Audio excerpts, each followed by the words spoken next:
আমি একটা বিষয় আপনার কাছে জানতে চাই। কি প্রশ্ন করবো আপনারে?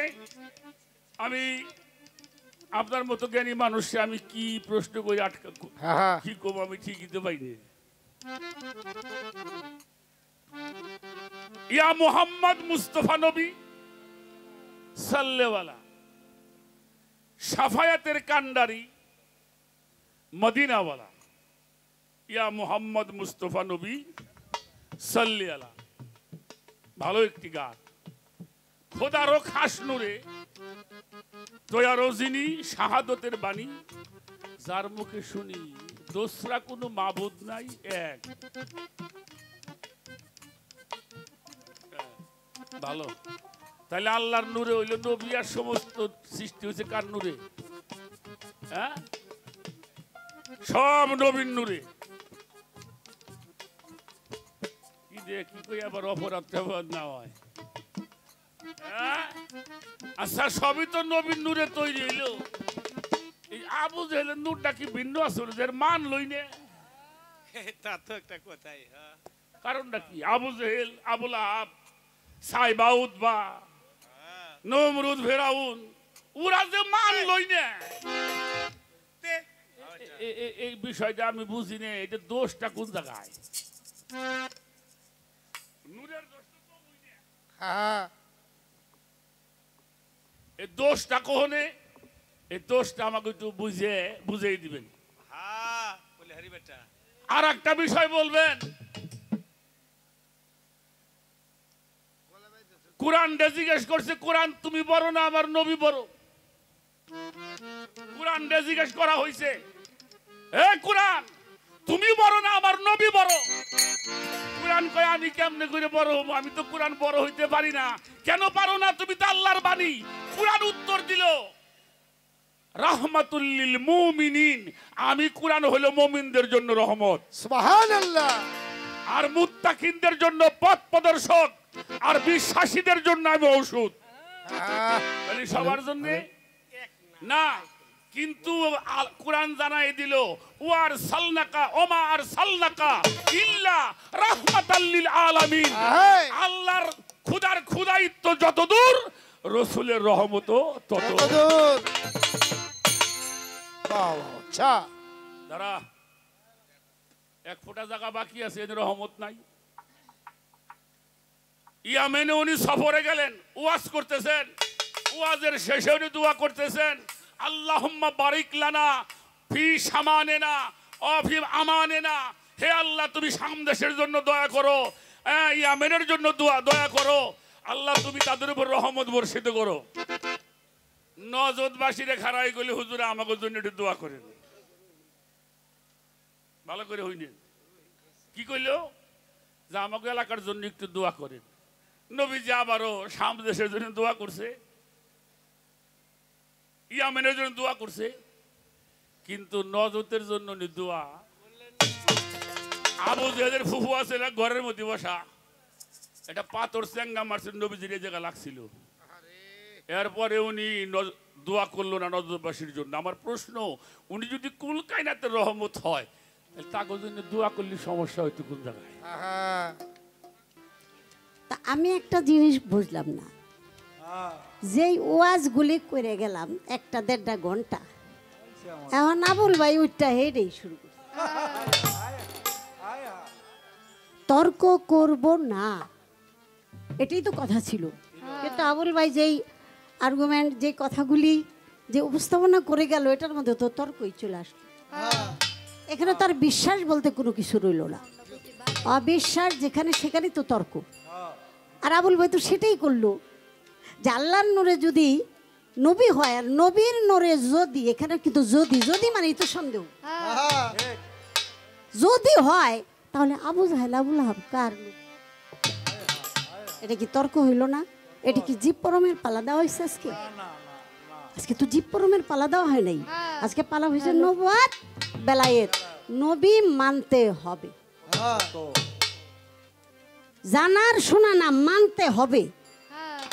নবী যদি আপনি না মানেন, তাহলে আপনি কালেমাকে মানলেন না। আর কালেমা শরীফ পবিত্র বাক্য যদি আপনি না মানেন, তাহলে আপনি মুসলমান না। মুসলমান অর্থাৎ শান্তিতে অন্তর্ভুক্ত না, আপনি অশান্তি বিচ্ছিন্ন, ওটার নামই হলো শয়তান। তাহলে আপনার চরিত্রের মধ্যে তো সেই বিতর্কটাই চলে আসলো। আমি কি কইলাম আপনার এতক্ষণ? আমি এই কথাটা আশা করি নাই আপনার দ্বারা, সত্যিকার অর্থে। আমি তো আসলে সেই মেজাজে দাঁড়াই নাই আজকে। মেজাজটা তো আমার শান্তশিষ্ট এবং প্রেমের মেজাজ, অথচ আপনি উল্টা পাল্টা শুরু করে দিলেন। আরেকটা কথা আপনি বলছেন, এখন আমি তর্কের খাতিরে বলতে পারি, এটা কিন্তু বাবা সেই শুরু করলে গান সারা রাত গাই, আবার সারা দিনও গাইতে হইব। তো যাই হোক, তারপরে কাইটা সাইটটা বাইটটা করে দিত, তা না হলে হবে না, কারণ আমাদের সময় খুব সীমিত।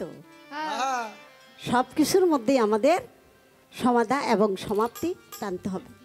একটা গান আমি রাখবো, আমার যে কথাগুলি ছিল জবাবগুলি পুঙ্খানুপুঙ্খভাবে দিয়েছেন, তবে কিছু জায়গায় জায়গায় আমার একটু একটু ফাঁক ফাঁক লাগছে আমার কাছে, যে এই যেমন সালামটা সর্বপ্রথম কে কারে দিল এবং কেন দিল,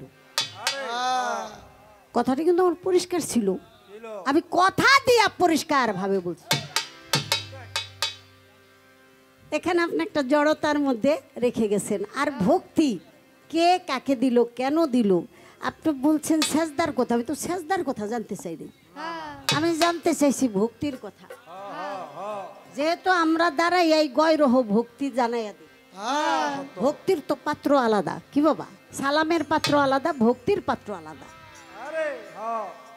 এই জিনিসটা আমরা দুইজন এখন তরিকার জগতের মানুষ হইয়া এটা যদি আমরা একটু পার্থক্য করে তুলে না দেই, তাহলে আমাদের যে ভবিষ্যতের প্রজন্ম যারা, তাদের জন্য আমরা কি রেখে গেলাম? বেদবি নিবেন না আপনারা? আজকে মনে হয় আমগো আর ভাব থাকবো না, ভাব ছুটে যাইব। পাল্লা যখন লাগে তো আর ভাব থাকে না, তখন সব অভাব শুরু হয়ে যায়। আমার দয়াল নবী যেদিন হিজরত করতে রওনা দিলেন, সেদিন আমার দয়াল নবী কাবা ঘরে, সাথে ছিলেন হযরত মাওলা আলী কারিমুল্লাহ ওয়াজহু আলাইহিস সালাম। সেদিন আমার দয়াল নবী বলেছিলেন, আলী আমি চলে যাই মদিনায়, যাকে বলে তায়েবায়। আমি সেখানে চলে যাব, তোমার সাথে দেখা হবে আমার 3 দিন, তুমি থাকো। দয়াল নবীর গায়ের চাদর খানা মাওলা আলী কারিমুল্লাহ ওয়াজহু আলাইহিস সালামের গায়ে ঢেকে দিলেন। আলী তুমি থাকো, আমি চলে যাই। তুমি এই জন্য থাকবে কারণ আমার কাছে কিছু এতিম মিসকিনের মাল ধন গচ্ছিত রাখা। তোমাকে যদি আমি সাথে নিয়ে যাই, তাহলে সবাই বলবে যে এতিমের মাল সম্পদ সে সাথে নিয়ে চলে গেছে, চোর খেতাব দিবে। তাই তুমি থাকো, তুমি এতিমের মাল সম্পদ যার যার বন্টন করে দিয়ে 3 দিন পরে তোমার আমার সাথে দেখা হবে। আলী আলহামদুলিল্লাহ মুখে হাসি দিয়ে বললেন, ইয়া রাসূলুল্লাহ, আপনি যখন মুখে বলেছেন যে 3 দিন পরে দেখা হবে, আর আজরাইলের ক্ষমতা নাই আমাকে স্পর্শ করতে। আমার দয়াল নবী বলেছেন 3 দিন পরে তার সাথে আমার সাক্ষাৎ। এটাই তো গুরু আর ভক্তের প্রেম। গুরুর মুখের বাণী অমৃত সুধা, এর চেয়ে বড় কিছু আর থাকতে পারে না বাবা। গুরু ভক্তের যে কি মহব্বত, কি প্রেম, এটা দয়াল নবী প্রমাণ করেছেন আলীর মাধ্যমে। চাদর মুড়ি দিয়ে শুয়ে আছি, কারণ এখানে কোনো মৃত্যু তাকে স্পর্শ করতে পারবে না। চতুর্দিকে কাফের ঘেরাও দিয়ে আছে, দেখবো কোন রাস্তা দিয়ে পালায়। আমার আল্লাহর আদেশে দয়াল নবী এক মুষ্টি ধুলো নিয়ে সূরা ইয়াসিন, এটা 10 নম্বর আয়াত পাঠ করে যখন সবার উপরে ছিটায় দিল, দেওয়ার সাথে সাথে তারা যেন অথর্ব মূর্তির মতো দাঁড়ায় রইল। দয়াল নবী চলে গেলেন, তারা চোখেই দেখতে পেল। এটা পবিত্র কোরআনের মধ্যে। এটার মধ্যে যদি কেউ বিতর্ক করে, এটা যদি কেউ অবিশ্বাস করে, তাহলে তো তার ঈমান বলতে কিছু। আমার দয়াল নবী সেদিন হেঁটে গেলেন, ধুলা ছিটায় দিয়া। তারা দেখলো না, দরজা খুলে না, সবাই এসে ধৈর্য হারা হয়ে যখন নাকি দরজা ভেঙে ভিতরে প্রবেশ করে, চাদর মুড়ি দিয়ে শুয়ে আছে। একজনে বলে কেটে ফেলবো, আরেকজনে বলে থামো না। ওর নাম তো আলামিন ছিল। আরবের মধ্যে এত বিশ্বাসী লোক তার কেউ ছিল না। ওরে তো মেরেই ফেলবো, যাবে কিভাবে?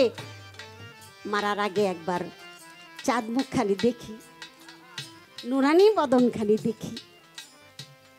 এইভাবে যখন মুখের কাপড় উঠাইছে, ছায়া দেখে যে এখানে আমার দয়াল নবী উপস্থিত, তাই এখানে মাওলা আলী। সবাই বলল, যারে আমরা শত্রু ভাবি, যে আমাদের পথের কাটা, তারেই যখন পেলাম না, তাহলে আবু তালেবের বেটা আলীকে মেরে আমাদের লাভ রাখে আল্লাহ। এটাই তো বাবা, এটাই বিশ্বাস, এটাই বিধান। তাই সেদিন আমার মাওলা আলী যে এতিম মিসকিনের ধন দৌলত ছিল, সেটা যার যার বন্ঠকের জিনিস তাকে দিয়ে আবার মাওলা আলী আমার নবীজির সাথে সাক্ষাৎ। আমার দয়াল নবী সে আল্লাহর তরফ থেকে জীবন্ত কাবা, জীবন্ত কাবা। আর যেই কাবার গেলাপে আগুন লাগানো হয়েছে, সেটা আপনি জানেন, এক একজনে এক এক প্রয়োজনে এই কাবার গেলাপ দান করেছে। ওটা হলো দানের জিনিস। আর আমার দয়াল নবী যে জীবন্ত কাবা, ভক্তের জন্য, উম্মতের জন্য, সে হইল সরাসরি নুরানি কাবা। ওই কাবায় সে কাবার গেলাপে আগুন ধরাইছে, সেটা উদ্যত্ত, সেটা ক্ষমতার অপব্যবহার, সেটা একটা ঈমান আর বেঈমানের পরীক্ষা। যারা ঈমানদার, যারা নবীর প্রেমে আপ্লুত, তারা সেদিন থেকে এজিদকে অস্বীকার করেছে, এবং এজিদ যে আসলেই বেঈমান সেটা নিজেই তার প্রমাণ। এর বেশি আর বলার দরকার নাই। এই কথার মধ্যে কোনো গুণাবলী নাই, আলোচনায়ও নাই, প্রশ্নের ভিতরেও নাই। এই জন্য আমি খাতায়ও লিখি নাই, কারণ খাতায় লিখতেও আমার কাছে এই জিনিসটা কোনো বিষয়ই মনে হয়। এটা আবার কিসের বিষয়? আপনিও মুসলমান, আমিও মুসলমান, আপনিও গুরু, আমিও গুরু, আপনিও গুরু ধরা, আমিও গুরু ধরা, আমিও রসুলের প্রেম, আমিও আহলে বায়াতের অন্তর্ভুক্ত, আপনিও তাই। আমাদের মাঝে এই কথা আসবে কেন? উচ্চারণ হবে কেন? এটা কি? এই কথাটা আপনি বলছেন, আমি বললাম, এইটাই আমার জীবনের বেহুদ একটা সময় গেল। অল্প সময়, বেহুদা সময় কাটাবার সময় এখন নাই।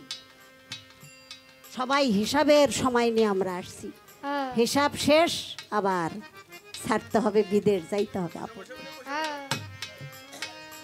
আরেক কথা বলে গেছেন, আবু জাহেল, আবু লাহাব কার নূরে।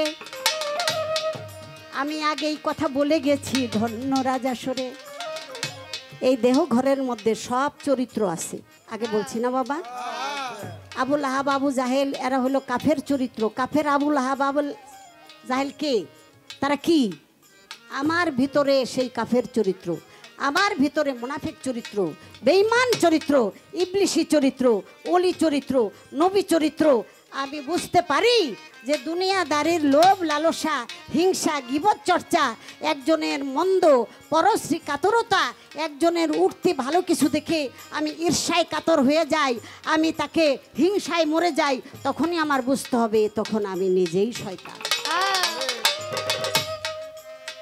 আল্লাহ এইটা না করে যদি এইটা করতো, আল্লাহ আবার কি? এই সমস্ত চরিত্র হইল কাফেরি চরিত্র, আল্লাহকে অস্বীকার করা। তখন আমারই বুঝতে হবে আবু লাহাব, আবু জাহেল বাইরে না, আমি নিজেই তখন আবু জাহেল। আমার ভিতরের সেই চরিত্রগুলি যদি আমি বুঝতে পারি, তাহলে আমি তো সংশোধন করতে পারি। আমারে যদি কেউ জ্বালা দেয়, একটা বকা দিল, একটা ব্যাড কমেন্টস করলো, আমি তখন চক্ষু বন্ধ করে আমার মুর্শিদ শফিউল বশরের নাম জপনা করে বর্জকটা যখন ধারণ করি, আমার ভিতরে আর কোনো রাগ গোসা থাকে না। সব পানি পানি হয়ে যায়। আমার তো একটা বদ্ধ কাছে আছে না বাবা, আমার তো একটা জায়গা আছে, আমার কোনো ভয় নাই। তাই ভাই আমি এইটুকুই আপনার কাছে কথা বললাম, মুরব্বী মানুষের জন্য দুই একটা চড়া কথা কই, আপনি রাগ করেন না। ঠিক আছে যাই হোক। আপনি সেটা মনে কিছু নেবেন না। আমি এখন আপনার কাছে নতুন করে জিজ্ঞাসা করি, নতুন করে জিজ্ঞাসা করি, কইরা কড়া করি। আজকে কিন্তু ওই আবুল ভাইকে নায়িকা ছাড়া ছাড়ি রে, নায়িকা ছাড়া ছাড়ি রে, নায়িকা ছাড়া ছাড়ি বলে দিবেন ভাই। আপনার কাছে আমি জানতে চাই, আসলে এক সময় তো খুব তেড়া বয়াইতেছিলাম আমি, এই জন্য চলে আসি দুই একটা তেড়া তেড়া ভাব, কিন্তু আবার পানি পানি হয়ে যায়। আপনি একটা কথা আমাকে বলেন,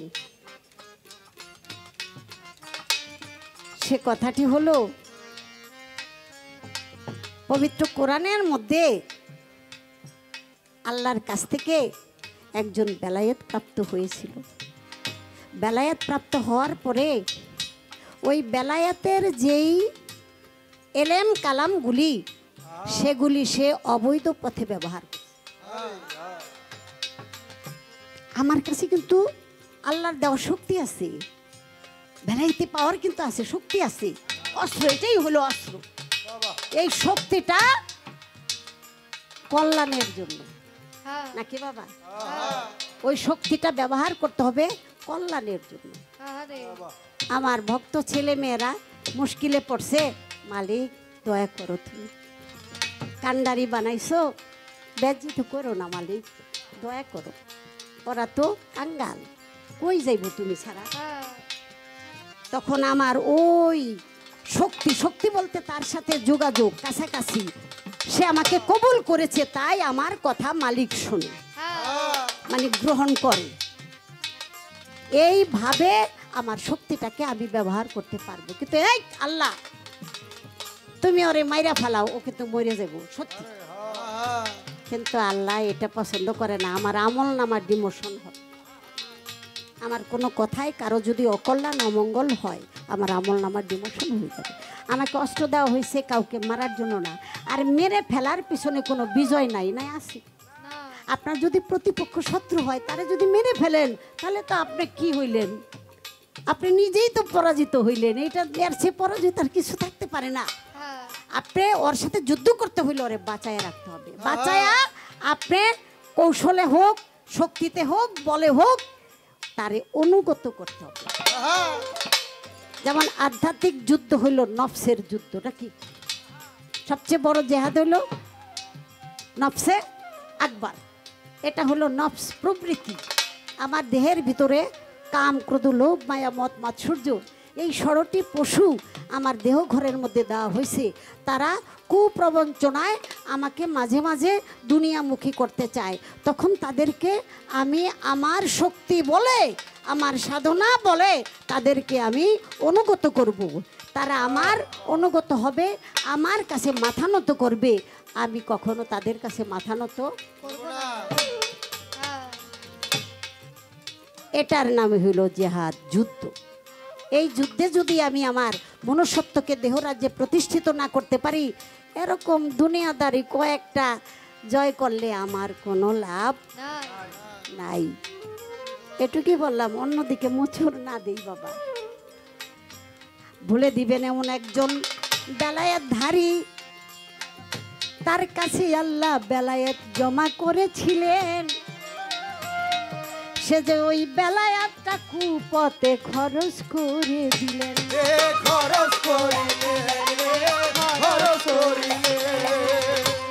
এটুকু জিজ্ঞাসা করলাম। এটা পবিত্র কোরআনের মধ্যেই বর্ণনা আসছে।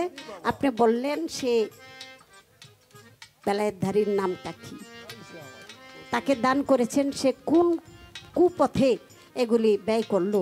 তখন ওই বেলায়েতধারীর উপরে আল্লাহর একটা ধিক্কার চলে আসলো। ওখান থেকে আমরা যারা বেলায়েতের অন্তর্ভুক্ত আছি, আমাদের জন্য বিশাল একটা শিক্ষা। আমি অপেক্ষা করব, আপনি বলে দিবেন। আরেকজন বেলায়েতধারী, দুনিয়ার মধ্যে অনেক অনেক নামি দামি, আপনি শুনলেই বুঝতে পারবেন। সে এক ব্যক্তিকে তার জীবনের 4 বার হজের যত নেকামল আছে, সোয়াব আছে, এক ব্যক্তিকে সেটা দান করে দিল। আরে বাবা, কিন্তু তার একটা বিনিময় আছে। আমি জানতে চাই, এমন একজন বেলায়াত প্রাপ্ত এক ব্যক্তিকে 4 বারের হজের নেকামল করে দিলেন দান, ওই ব্যক্তির কাছ থেকে বিনিময়ে একটা জিনিস চান গো, সেই একটা জিনিস চান গো, একটা জিনিস চান গো, একটা জিনিস চান। বাবারে সেই ব্যক্তিটাকে বা হইল, বিনিময়ে কি চাইল, বিনিময়ে কি চাইল, এই তো আমার কথা রইল, এই তো আমার কথা রইল, এই তো আমার কথা রইল। বলে বিবি আলেয়া প্রেমময় প্রেম সাগরে প্রেমের মানুষ ভেসে যায়, প্রেমময় প্রেম সাগরে প্রেমের মানুষ ভেসে যায়। প্রেমের মানুষ ভেসে যায়, প্রেমময় প্রেম সাগরে প্রেমের মানুষ ভেসে যায়। যাই হোক, অনেক কথা হয়ে গেল। আমার ভাইয়ের কাছে আমার 2টি কথা রয়ে গেল। আর জগৎ সংসারে আপনি বলে দিবেন, আমার মাওলা আলী 5 ব্যক্তিকে 5টা তরিকা দান করছে। এখন একটু দুনিয়াদারির কথা আসি। মাওলা আলী 5 ব্যক্তিকে 5টা তরিকা দিছে, যেই তরিকায় তাদেরকে বায়াত করছেন, খেলাফত দিছেন। বর্তমানে যেই তরিকাগুলি আমরা শুনি তার একটাও না। আপনি বলে দিবেন 5 জনকে 5টা তরিকা মাওলা আলী দিয়েছিলেন, সেটা কি? আর পরবর্তীতে আমরা যেভাবে বায়াত হই যেই তরিকায়, এই তরিকাগুলি আর ওই তরিকা একটা, এটা আলাদা। এটা পার্থক্য কবে থেকে হইল এবং কেন হইল? এতক্ষণ জাজি গেছে গেল, মনে করেন ছাতুর মতো লাগছে, কিন্তু এখন একটু মাথাটা খাটাইতে হবে, কারণ এটা তো মাথা দিয়া কই লইব না, এটা একবারে সব গাটাগাটি করতে হবে। দেখি আমার ভাইজান আসরে কি কথা বলে।